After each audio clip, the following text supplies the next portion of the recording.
আলো ছায়া দোলাচলে বিলাসবহুল এক কটেজ। বাইরে থেকে দেখলে বোঝার উপায় নেই ভিতরে চলছে নিষিদ্ধ খেলা।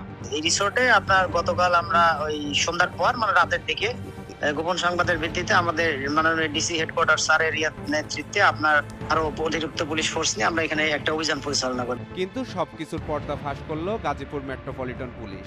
বুধবার রাতে এসআই মোহাম্মদ নাসির উদ্দিনের নেতৃত্বে পুলিশের একটি দল অভিযান চালায় মেঘডুবি এলাকার সাবরিনা ড্রিম রিসোর্ট পার্কে। অভিযান পরিচালনা করে ওইখানে আপনার হচ্ছে ওয়ান টেল মানে যেটা জুয়া খেলে, এই জুয়া সরঞ্জামাদি পায়। কিছু ওই অশ্লীল কাজের সাথে জড়িত নারী হচ্ছে আপনার 3 জন পাওয়া যায়।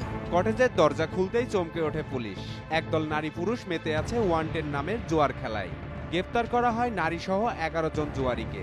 আপনার হচ্ছে ওয়ান টেল জুয়া খেলার সাজ সরঞ্জাম পায় এবং ওইখানে 13 জন মোট লোক পায়। অভিযানে উদ্ধার করা হয় জুয়া খেলার আসর সাজাতে ব্যবহৃত এক সেট শুটিং বোর্ড, ব্যানার, 15টি পিন, তাসের সেট, নগদ 19,500 টাকা ও 3টি স্টিলের বক্স। শুধু তাই নয়, জুয়ারিদের ব্যবহৃত 3টি প্রাইভেট কার ও 3টি মোটরসাইকেলও জব্দ করা হয়েছে। পাইলে আমরা এগুলাকে আটক করি। আটক করার পরে থানায় নিয়ে এসে বিধি মোতাবেক জুয়া আইনে আমরা একটা মামলা দিয়ে জুয়া আইনের সাথে সংশ্লিষ্ট যে আসামি তাদেরকে বিজ্ঞ আদালতে সোপর্দ করি।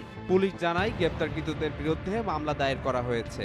ডিএমপির তরফ থেকে জানানো হয় শুধু জুয়া নয়, সমাজবিরোধী সব অনৈতিক কর্মকাণ্ড দমনে তাদের এই অভিযান চলমান থাকবে। যে মেয়েগুলা যেটা হচ্ছে এবার অশ্লীল কাজের সাথে জড়িত, এই সংশ্লিষ্ট পেনাল আইন কোডের যে ধারা, এই ধারায় আমরা তার বিজ্ঞ আদালতে তাদের সোপর্দ করেছি।